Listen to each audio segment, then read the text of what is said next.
Alors, le texte tourné comme ça, c'est évidemment valable pour un document imprimé.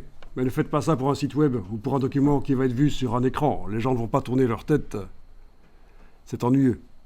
Même vous ici, quand vous devez modifier le titre, c'est un peu ennuyeux. Vous ne trouvez pas? Je vous montre quelque chose que vous pourrez utiliser.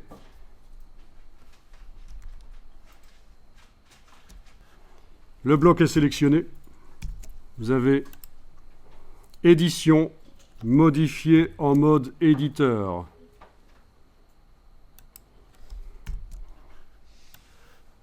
Et ça vous montre le contenu du bloc mis horizontal. Voilà.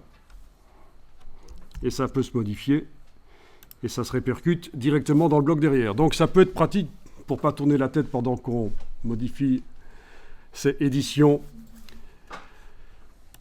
Modifier en mode éditeur. Fin de la petite parenthèse ici.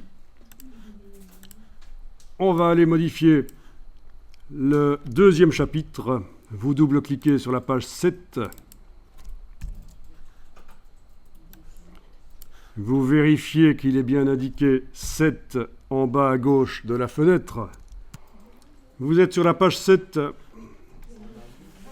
Voilà, vous allez pouvoir modifier. Alors, le deuxième chapitre chez moi, il concerne les tortues de mer.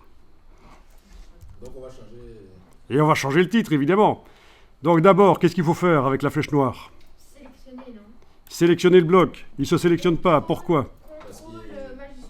C'est ça, contrôle majuscule et cliquez sur le bloc. Il est déverrouillé. Alors là, je peux utiliser le mode éditeur éventuellement. Édition, modifier en mode éditeur. Et là, je vais indiquer 2 points les tortues de mer. Voilà. Pas assez de place pour tout mettre. Donc, par la palette caractères, on peut éventuellement diminuer. On doit changer le titre alors. On peut pas mettre les papillons encore. Évidemment, vous pouvez mettre ce que vous voulez. Moi, j'ai mis ça, mais vous pouvez mettre les papillons ou ce que vous voulez.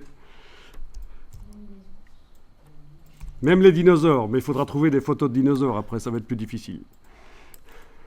Mais on va vous envoyer. En Amérique du Sud, il paraît qu'il y en a encore. On va vous envoyer là-bas faire des photos de dinosaures. Bon, évidemment, ce n'est pas des tortues de mer, c'est des lions. Ce qu'on voit là. Donc, il va falloir supprimer les photos. Oui. Donc, contrôle majuscule, cliquez sur la photo. Double-cliquez, on rentre au niveau du contenu.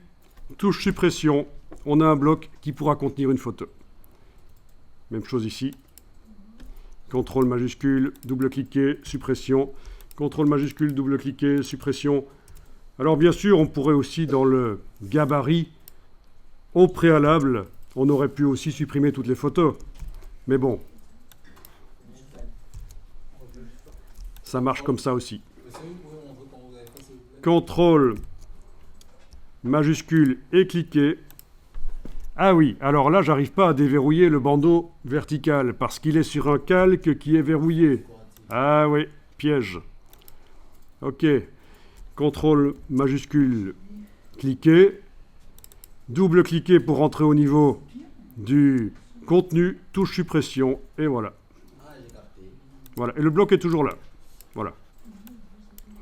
Il faudra le remplacer par quelque chose. Je vais peut-être ici, juste rapidement, aller lui mettre une couleur différente. Comme ça, je me souviendrai que c'est un bloc. Voilà, une couleur de fond, que c'est un bloc qui doit contenir une image. Voilà. Et donc, voilà comment vous pouvez rapidement faire des débuts de chapitre sur base d'un modèle de page. Alors, si vous réfléchissez un peu, vous pourriez vous dire, oui, on aurait pu aussi démarrer d'une page de début de chapitre et la dupliquer, ne pas utiliser ceci. Oui, c'est vrai. Sauf qu'il y a quand même un avantage à utiliser les gabarits, vous allez voir.